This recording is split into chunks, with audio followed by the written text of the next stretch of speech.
Se retrouve un peu plus soi-même, eh bien, on est naturellement plus apaisé, plus souriant. C'est pour ça que j'en fais pas.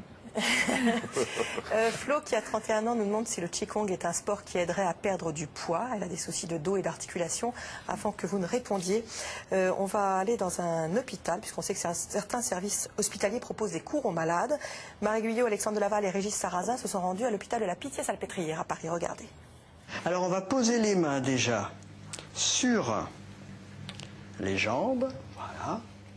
Et puis on va saluer, comme on fait d'habitude. Nous ne sommes pas dans une salle de sport, mais bien à l'hôpital.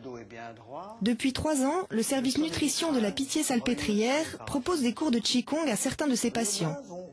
Hospitalisés ou suivis en consultation, tous souffrent de surcharge pondérale, voire d'obésité, et cette activité fait partie du traitement. Expire en descendant. On s'est intéressé au Qigong parce qu'il nous est apparu que c'était une activité avec des mouvements lents, qui permettait un travail sur la posture, un travail sur la respiration, un travail sur la concentration, et qui permettait aussi aux patients de se détendre et de travailler sur une sorte de réappropriation de leur corps par l'activité physique. Et ensuite, je vais stimuler, caresser les genoux.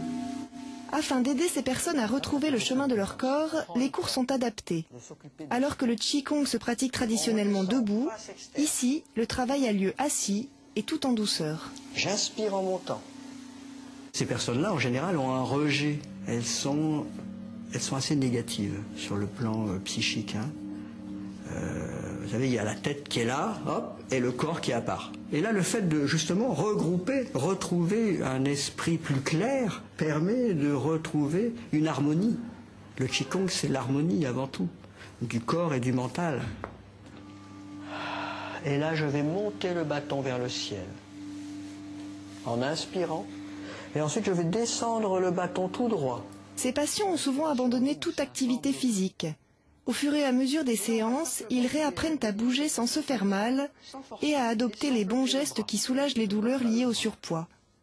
Olivier n'en est qu'à son 2e cours et il en ressent déjà les bienfaits. Et j'expire. Voilà, très bien.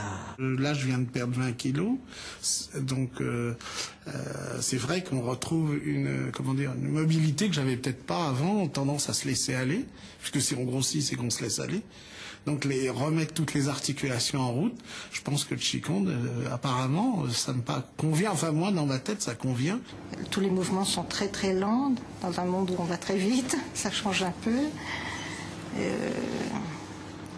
En fait, ça repose.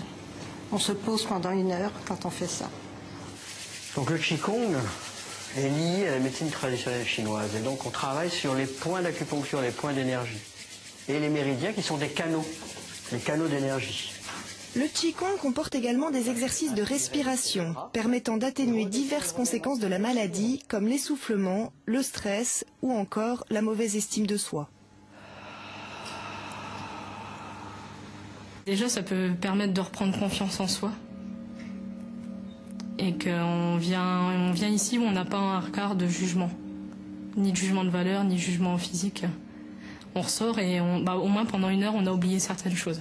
Je dis pas qu'on oublie tout, mais ça aide. Et au quotidien, je pense que moi, ça pourra me permettre d'avancer, d'aller de l'avant. On lâche. L'autre côté, pareil. Après avoir fait leur premier pas à l'hôpital, ces patients devraient pouvoir rejoindre des cours de Qigong à l'extérieur. Pourquoi on tape ?